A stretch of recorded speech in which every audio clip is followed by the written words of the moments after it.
were sitting opposite one another at a pretty small table in this visiting room, and Gacy invited me over to his side of the table.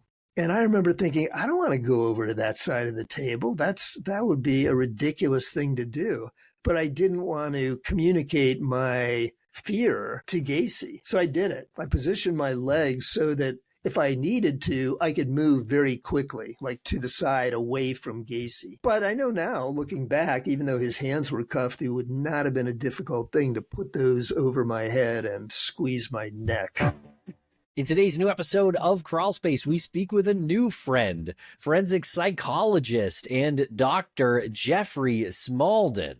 And he's written a great new book called That Beast Was Not Me. And you can find out more on his website at jeffreysmalldon.com. Lance, what'd you think of this conversation? Well, the conversation was going in a certain direction, at least in my mind, because we were going to talk to him about his book, the correspondences he's had with serial killers, probably talk about, oh my goodness, what was it like to get a letter from Bundy or from Charles Manson? And then he started talking about his origin story, which is this absolutely harrowing account of him working in a hospital as a hospital administrator, getting a call that two of his colleagues, two nurses, two young women, were brutally murdered in the same room in the hospital, which is, in a sense, how he became so interested in all of these criminals, what they do, why they do it, how they get away with it, and trying to provide some insight into that. What did you think of this conversation? Yeah, I really love speaking with Jeff. He's very knowledgeable, and yes, his origin story is very intriguing in that he wouldn't be in the position he's in today if it weren't for what happened to those two young nurses. And still technically unsolved, as you'll hear in the conversation that's coming up. And Lance, we've got a great live event coming this week on the Missing YouTube channel. What is this all about? Well, in just a couple of days, on Tuesday, November 25th at 8 p.m. Eastern Standard Time, we're going to be hosting our fundraising event for the nonprofit that you and I are honored to be on the board of, Private Investigations for the Missing. And it begins at 8 p.m. and will end around 9:30 p.m. Guests include Allison Diker, the private investigator who is working the case for PIs for the Missing, Jeff Walters. We're also going to be joined by survivor and advocate Kathy Picard and former special prosecutor and nationally recognized advocate for victims of violence against women and children, Roger Caniff, as well as founder Bruce Maitland will be joining us for a quick segment. This evening on November 25th commemorates International Day for the Elimination of Violence Against Women. Lance, this is going to be a great evening. Yeah, you just mentioned the lineup of guests that we have, and these are people that we are familiar with. We've spoken to them. We've had them on the show from time to time, and it couldn't be a more perfect date to have chosen. Again, Tuesday, November 25th, 8 p.m. Eastern Standard Time, the Missing channel on YouTube. We are looking forward to seeing you all there, every last one of you. Okay, so please follow us on social media at Crawlspace Podcast or Crawlspace Pod. We're going to take a break quick here for commercial, and we'll be right back with Dr. Jeffrey Smalldon. Thanks to our sponsors, and we are back with Dr. Jeffrey Smalldon. Welcome to the podcast, Dr. Jeffrey Smalldon. How are you today? I'm great. How are you, Tim, and how are you, Lance? I'm well, thank you. Doing great. I'm doing great, yeah. Thanks for having me on as a guest. I appreciate it. Of course, yeah. You are welcome to come on. You have such a great background, totally appropriate for what we talk about here. I think everyone's going to be very interested in what we're going to be getting into today, but you're a new friend of the show, so can you introduce yourself and your background to the listeners? Yeah, sure. My name's Jeff Smalldon. I'm a retired forensic psychologist. My practice was based in Columbus, Ohio, where I currently live, though I did a lot of my work outside Columbus, around Ohio and in some neighboring states. But I had a practice that was heavily tilted in two different directions. One was death penalty consultation work. That was something I knew straight away when I opened my practice that I wanted to specialize in because I was interested in violent crime. That arena was the place to find very violent criminals. I also did a lot of child custody consultation. I always joke that when I needed a respite from domestic court, I would go to death row because things on death row were a whole lot more tranquil than they were in domestic court. So the contrast might not be as stark as it seems at first. But I worked as the court-appointed expert in probably 2,000 child custody cases. So I did a lot of that work as well. I don't know how much you want me to go into at this point about my background. I'll only say for now that I grew up the son of a Hoover-era G-man, special agent with the FBI. And I think in some ways that conditioned my interests. I was always interested in crime and the justice system and law enforcement and so on. That was sort of in the air I breathed when I grew up. And it's an important part of my background, I think. Very interesting what you said there about when you wanted a respite from the domestic part of it. Was that a surprise to you when you went on death row and you experienced how tranquil it was? It was, kind of. I mean, I remember I spent a lot of time on death row over the years because I worked on a lot of appellate death penalty cases. I would get involved at the request of an attorney who was representing someone who had already been sentenced to death and was on death row. I was, I guess, surprised when I made my first visits to death row and I saw these people who had engaged in crimes of extreme violence. On death row, they looked tranquil. I remember one of them, Jeffrey Lundgren, who murdered a family of 5, including 3 young children, execution style.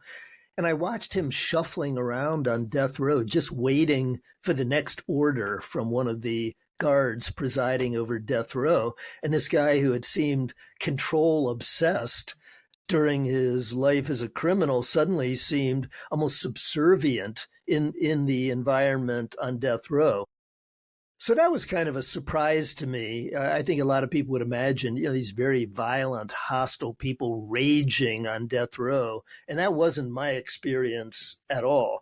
Now, in domestic court, I encountered a lot of raging people. When at issue is custody of your children, that brings out some pretty strong emotions in people, and I encountered them frequently. Why did you want to go into this? Well, I traveled a long, winding, and in some ways bizarre road en route to a career in forensic psychology. In 1975, when I was a senior in college, I was taking a course in abnormal psychology. And my professor mentioned one day in class that he had read Helter Skelter about the Manson case, still the best-selling true crime book of all time. And I had read that book too, and in a fever, I stayed up all night reading it nonstop in a caffeine-fueled binge that began about 3 p.m. one day and ended close to noon the next day. I just couldn't put it down. I found it so fascinating. And when he mentioned in class one day that he had read it, I thought, well, this is the day I'm going to stay after class and engage my professor for the first time. So I did, and we talked in the hallway.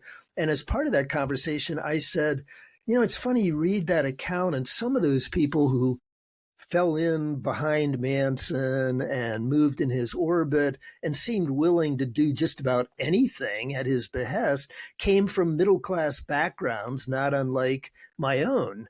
And you would think from media portrayals of them that they were automatons who had basically lost the ability to exercise free will. I wonder if some of their stories are a little more complicated than that. And my professor said, well, have you ever considered writing to them? And that idea had never crossed my mind, never. But I started thinking about it, and I thought, well, it's my professor for a course in abnormal psychology who suggested it. It can't be too wacky an idea. It may have been, but I reasoned at the time that it couldn't be too far out there if my professor suggested it. So I decided to do it. For the next couple of years, I corresponded extensively with Manson. For people who know the cast of characters in that case, Susan Atkins, one of the convicted murderers who had initially been sentenced to death, Lynette Squeaky Fromm, who by all accounts was Manson's second in command. She was not in prison at the time, an important detail. So that correspondence extended over a period of about 2 years. And then I was in graduate school studying for my master's degree in English at the time, and it was a lot of work lot of emotional work carrying on those correspondences.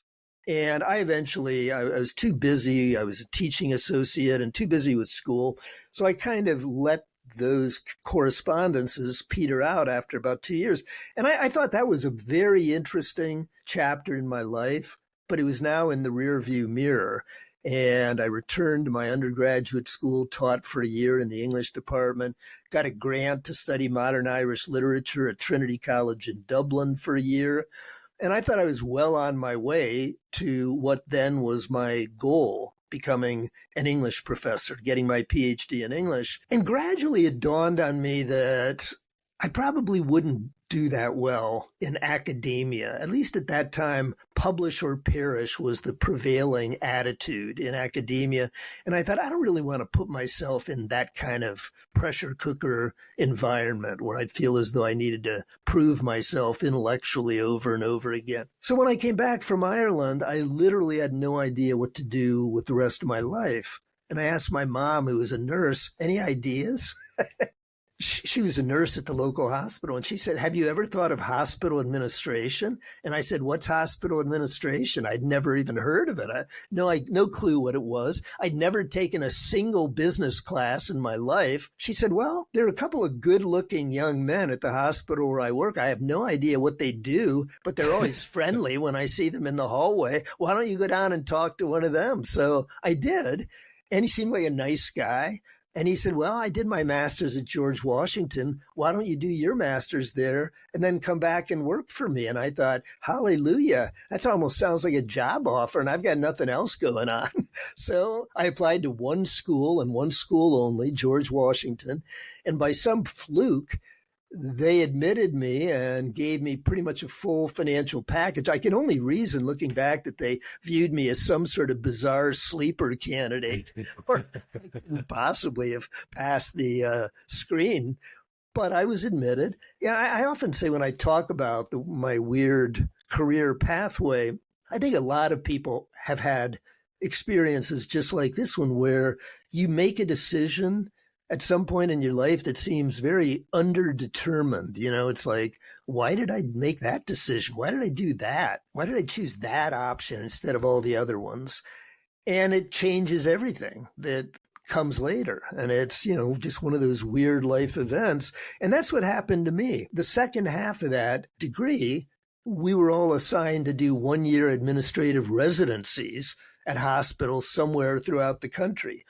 I could have landed anywhere. I had friends who went to San Diego, San Francisco, Boston, Florida. I ended up at Riverside Methodist Hospital in Columbus, Ohio, then the largest private general hospital in the state. And after my residency year, they liked me enough to invite me to stay on, and I kept getting promoted, not because I had any particular skills as a hospital administrator, but I think I got along with most people I met, and I was a reasonably good communicator. So I kept getting promoted. And in December 1983, about 2 years in for me, I was at my parents' in Western New York near Niagara Falls for the holidays, and I got a call from the public relations director at the hospital, and she said, Jeff, I've got horrible news. And I assumed that it was some tragedy that had happened in the 138-bed mental health and addiction services program that I had administrative responsibility for, because we had had some of those in the past. And she said, no, Patty Matix and Joyce McFadden were murdered on Friday afternoon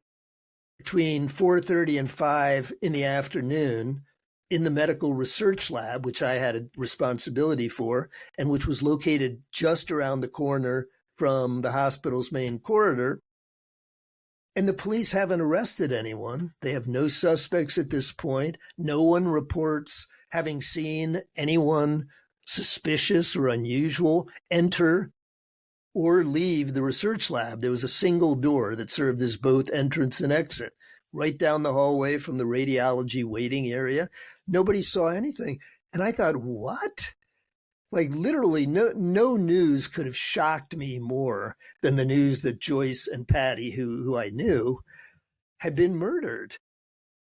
And I just couldn't believe it. And I returned to Columbus, and for the next 2 years, I hated going to work. They didn't arrest anyone. Everybody had their favorite suspect who they thought might have committed the murders. I had mine, and I was interacting with him every day.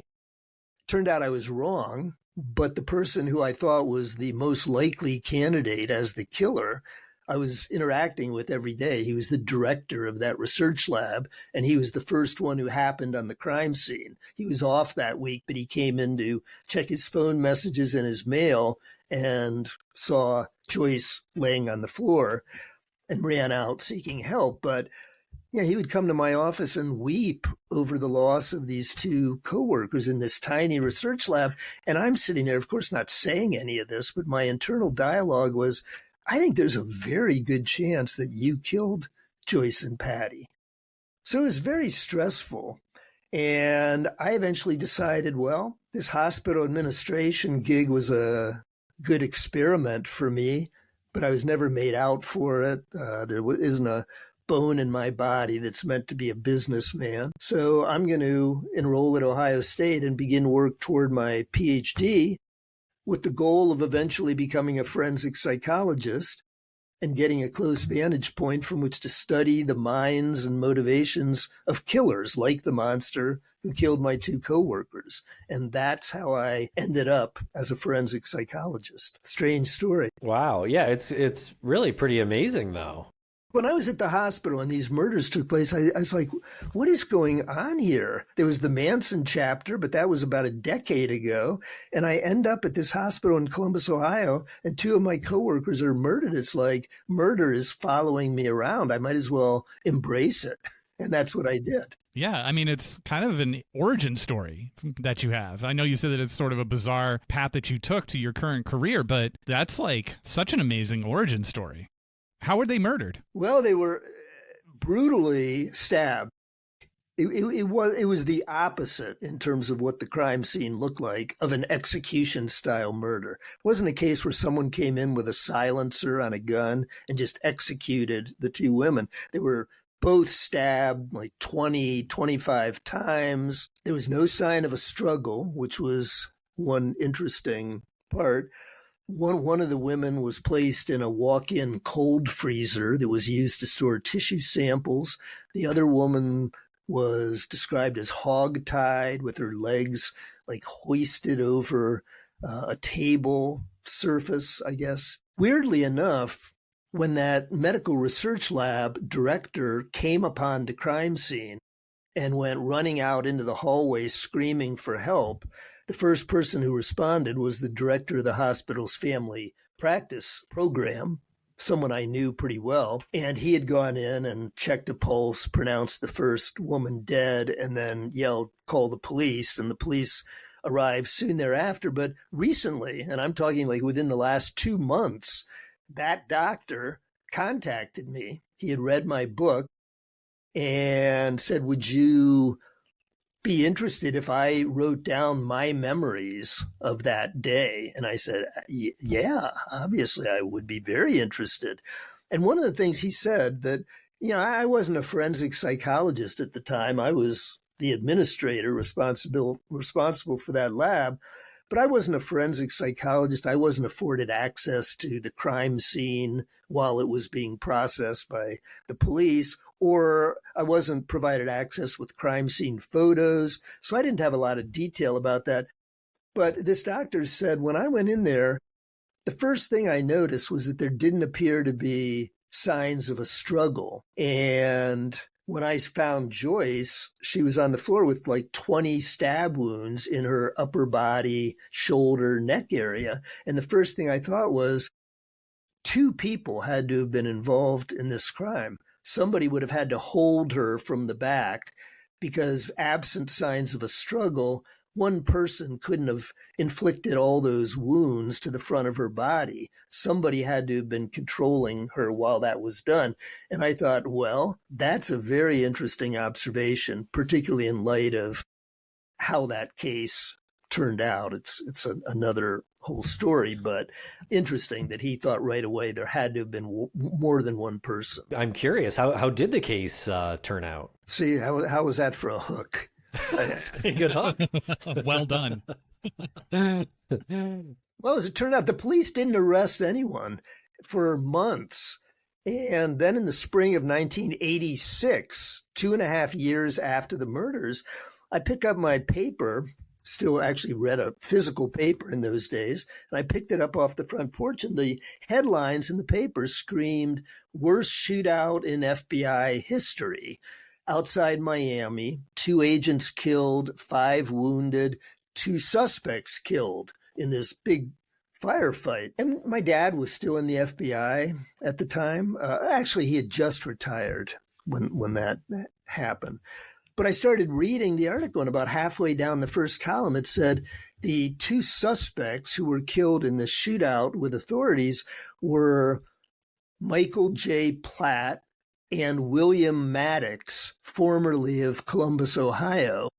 Matix's wife was murdered under mysterious circumstances 2.5 years ago. And I thought, what? Like Bill Matix, who I remember shaking hands with him at the memorial service held for the women at the hospital. And he gave every appearance of being the, bereaved, conservative Baptist churchgoer, which he was portrayed as being. And then one of the very tragic, weird aspects of that case is he and his wife, Patty, one of the 2 women who was murdered, had a 4-month-old daughter at the time of this double homicide. So after the murders, he took the daughter with him, hooked up with an old Army buddy, went to Florida, got involved in a landscaping business together. He joined a singles club at church, eventually married one of several women to whom he proposed. And they had gotten involved in a series of brazen daylight crimes. Like they would show up at a bank wearing camouflage with machine guns in the middle of the day, perpetrate these robberies. And they were suspected in at least 1 murder down there. I had lunch a few years ago with one of the head homicide cops in the Riverside Hospital case. And he said, yeah, those murders are officially still on the books as a cold case, but nobody who worked the case has any doubt that Matix and Platt, either together or one of them, they were involved in the murders. Apparently Matix, 4 months into his daughter's life, decided, I'm tired of this conservative life in Columbus, Ohio. I'm going to get rid of my wife and also get rid of her coworker to make it look like something other than just murder of my wife, and head to Florida with my buddy and start a new life. And we'll be right back after a quick word from our sponsors. Thanks to our sponsors, and now we're back to the program. So blown away by this story. I did not expect this at all. You have a PDF one sheet that is your bio and things to talk about, and this is not listed on it. It's not? I haven't looked at that in a while, but this is an incredible story. Those murders at Riverside changed the direction of my life completely, because they're what triggered my decision to begin work on my PhD and angle toward a career in forensic psychology. Had those not happened, I probably would have slogged my way on to some kind of career as a hospital administrator. Wow, really interesting stuff. Is that, just trying to get your origin story timeline down, was that after you had exchanged letters with some of the Manson family? Almost a decade. A decade after, okay. I mean, I thought that Manson correspondence had been a fascinating chapter in my life, but I had kind of left it behind, tentatively begun this career in hospital administration. The Matix individual, was he ever charged with those murders? Well, he was dead. Right. Oh, sorry. He was dead in the shootout, but was he ever connected to, did they ever prove that he did this? No, it's a good question. The cop who I had lunch with a couple years ago was one of a couple people who went to Florida in the aftermath of the shootout there, and they searched the apartments of Matix and his buddy, Michael Platt, looking for something that would definitively tie them to the murders at Riverside in Columbus. And they found nothing that established a definitive connection. Wow. So that's still unsolved. I mean, officially, it's on the records as a cold case. Wow. But like I said, I don't think anyone certainly law enforcement officers who worked on that case have any doubt that Matix was involved. So you ended up speaking with a lot of killers, and you mentioned your book. The book is called That Beast Was Not Me, and it was released last summer. Really compelling stuff in this book, and you ended up speaking and writing with a lot of killers. I'm curious, just a broad question here. What is it that you are trying to learn when you correspond with these killers? Initially, like when I wrote to Ted Bundy, he was on death row in Florida at the time, serving 2 different death sentences there. I wrote to him in 1984, so only about a year after the murders at the hospital. I hadn't yet begun graduate school at Ohio State. I was still at the hospital. But I thought, who could I maybe learn something from about the kind of person who could have committed these murders at Riverside and then seemingly disappeared into thin air. Like I said, no one saw anyone unusual leave the hospital after the murders. And I thought, well, Ted Bundy is someone not only who is suspected of possibly killing as many as 100 at the time, authorities thought, young women, but he also was known for seemingly vanishing into thin air. He would commit these murders almost in plain sight, like of women who just a couple minutes ago had left their party in the lobby of a hotel to go up to a room to get something and was never seen again. And no one saw anyone unusual. She just disappeared. I decided to write Bundy. My hope was that he would be willing to engage with me in a dialogue that could be illuminating for me in some way. One of the things I knew about Bundy at that point was that he had talked with a journalist in the third person about the crimes that he was suspected of committing. And the journalist came up with this idea, well, he's not going to admit to these crimes, but if I offer them the opportunity to talk, for example, in terms of the killer would have been thinking this at the time of this homicide, maybe he will reveal interesting information. So I knew that he had, fallen for that ploy. And I don't even know if fallen's the right word, because for Bundy, he might have known exactly what he was doing, but it was fun for him to play that game. So I wrote Bundy a long handwritten letter. And he would have known from reading my letter that I knew a lot about his case. I think I'd read maybe 4 books about it. And I wanted to put in my letter enough information so that he would know I wasn't just someone with a casual interest in his case. And when I got to the end of the letter, I said, I'm not trying to bother you. I don't want to be a nuisance. If you don't respond to this letter, that'll be it. You'll never hear from me again. And he didn't. So I thought, well, he's not going to make himself available to have this dialogue. I didn't even mention the Riverside murders. I figured those could come later if he took the hook and agreed to talk with me. But he didn't. So I assumed, okay, well, that's that. And then a year later, more than a year later, I get an envelope in my mailbox with the return address of Ted Bundy. And inside the letter is a card wishing me and my loved ones all the best in the upcoming new year, God's blessings, and so on. And then there's a short, 2-sided but short letter, which I never responded to this letter. I never had any further correspondence with Bundy, but the letter is fascinating in a number of respects. One way it's fascinating is that you would think from listening to the person writing the letter that it's some snooty professor as opposed to a serial killer under 2 death sentences on death row. Bundy said at the start of the letter, I received your letter approximately a year ago. I've kept it amongst my papers all this time. I'm sorry it's taken me such an inordinately long time to respond. And then he says, as for your questions, all I can say is that I found them very searching and thoughtful. I'm pleased to be able to tell you that I've never felt better in my life, spiritually, physically, and emotionally. I hope the same can be said for you.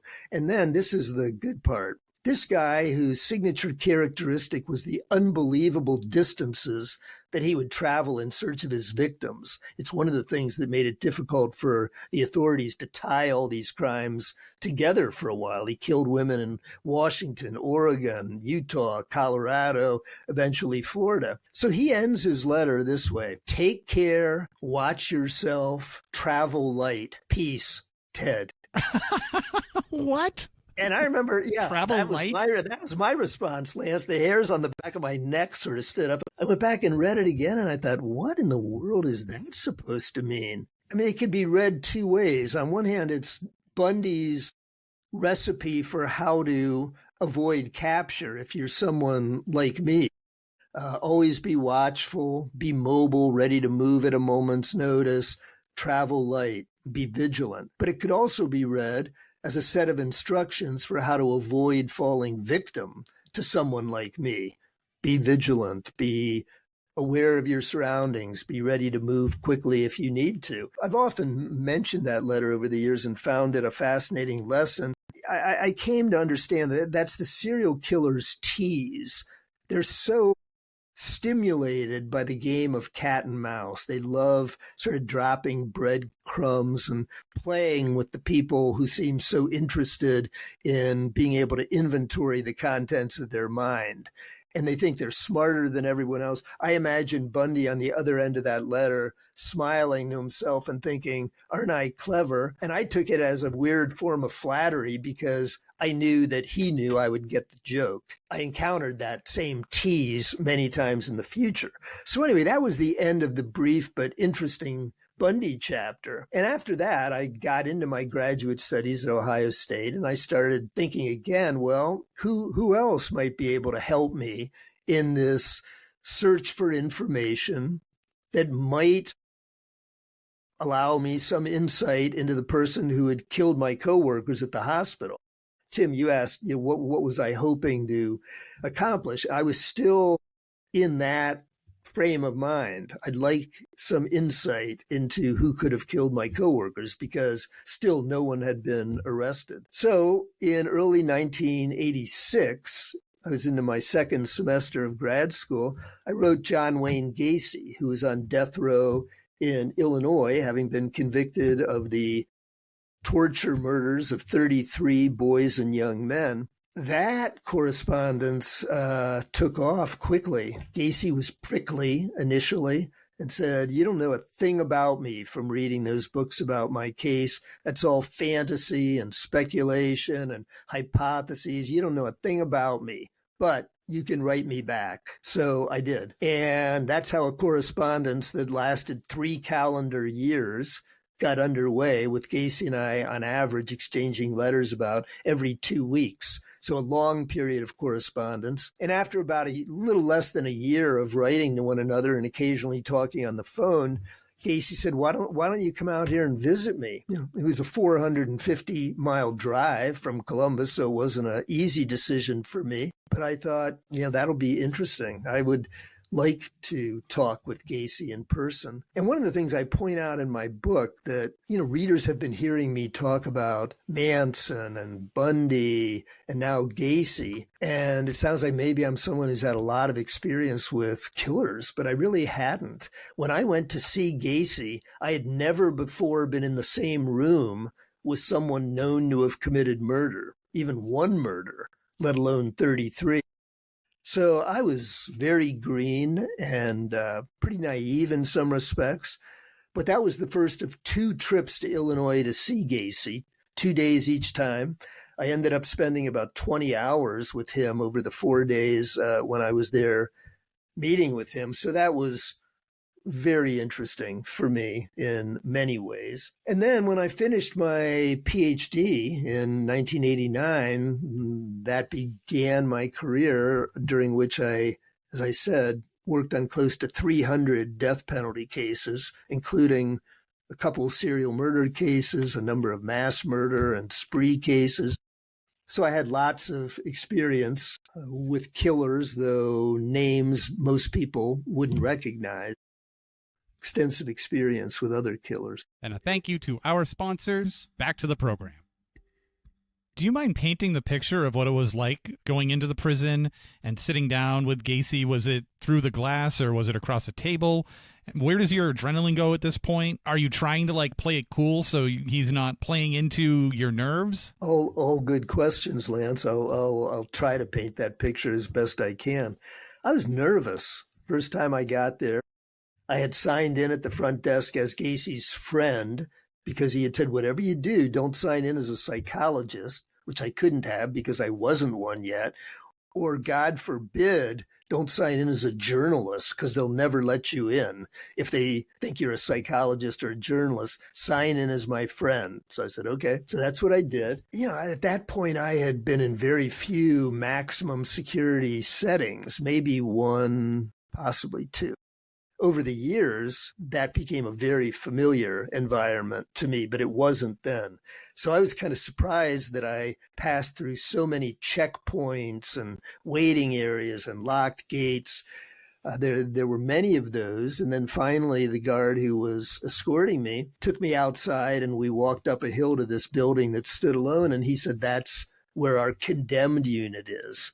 And that always stuck in my mind, not death row, but our condemned unit. And we go in there and we go up this tall staircase. And at the top of the staircase is this big steel gate. And he said on the other side of that gate is where the visiting area are. And probably you and Mr. Gacy will be the only ones there today. No one else is scheduled to come. I said, okay. And he opens up the gate. And I'm understandably nervous at this point, apprehensive, because I don't know what to expect of Gacy in person. And then just as I'm about to walk through the gate, he says, that room on the right will be the one where you'll be meeting with Mr. Gacy, but I want to remind you of something.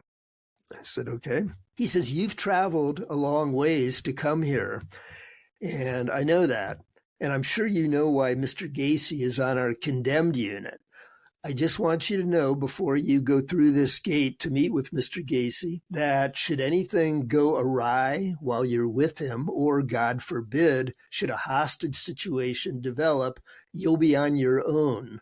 There'll be no prison staff on your side of this gate, and it's against prison policy to negotiate with inmates. You understand what I'm saying? And I paused for a minute and I said, yes, I do. I wasn't going to turn around and drive 450 miles back to Columbus at that point. So I went in, and about a minute after I got into that room, in shuffles Gacy with his hands handcuffed in front of him and his legs manacled. We introduce ourselves to one another. And the very first thing Gacy says after that is, I know, you're here to meet the monster. But there's no monster. You're going to meet the man. That's how he talked. You're going to meet the man, not the monster. Not that person that the press has created and that the prosecution created during my trial. You're going to meet the man now, and you're going to find out I'm a normal person just like you. Other than the killing of boys and stuffing them under his house. He told me he knew something about 5 of those murders, and nothing at all about 28 of them. He talked about all the different people who had keys to that house and why did the police focus on him. And at one point, you asked, about my nerves. At one point, we were sitting opposite one another at a pretty small table in this visiting room, and Gacy invited me over to his side of the table. He wanted to go through some of his photo albums together and his obsessively kept logbook. And I remember thinking, I don't want to go over to that side of the table. That would be a ridiculous thing to do. But I didn't want to communicate my fear to Gacy. So I did it. I positioned my legs so that if I needed to, I could move very quickly, like to the side away from Gacy. But I know now, looking back, even though his hands were cuffed, it would not have been a difficult thing to put those over my head and squeeze my neck. But another thing, and this is an important piece of this story that I haven't mentioned, before this happened, before Gacy invited me over to his side of the table, I'd been with him about 3 hours on that first day. and I desperately had to pee. And when the guard who had escorted me back to death row stopped me as I was about to go and said what I told you a few minutes ago, he said, you'll be on your own if anything goes wrong back there. I was so thrown off by him saying those things that I forgot to ask something I meant to ask, which was, is there going to be a restroom back there? I just totally forgot to ask that. So after about 3 hours with Gacy, it's becoming a near emergency. And I say to Gacy, is there a restroom back here? And he says, hell no. If you want to go to the John, you're going to have to go out and yell for those guards, and maybe they'll pay attention to you. Maybe they won't. They're off playing poker somewhere. That's what they do all day. You may be able to get them to respond. Maybe they won't. So he says, you're going to have to go out to that gate where you came in and yell. So I went back there and I yelled 3 times, guard, then louder, guard. And the third time, loud, really loud, guard, no response. So I go back to Gacy, who's got a shit-eating grin on his face. And I say, I can't get their attention. And he says, I know. They could care less whether you have access to a restroom. If you want to get their attention, go out there and really yell a lot louder than you just yelled. So I went back, and I was desperate by now, and I really yelled. And the guard who had been my escort in the morning comes sauntering out from behind a wall, and he says, do you need something? And I said, yeah, I really do. I've got to use the restroom, and I'm kind of desperate. And he slowly fumbles around with the keys on his belt and gets the right one and finally lets me go to the restroom. But that experience had told me I really am on my own back there.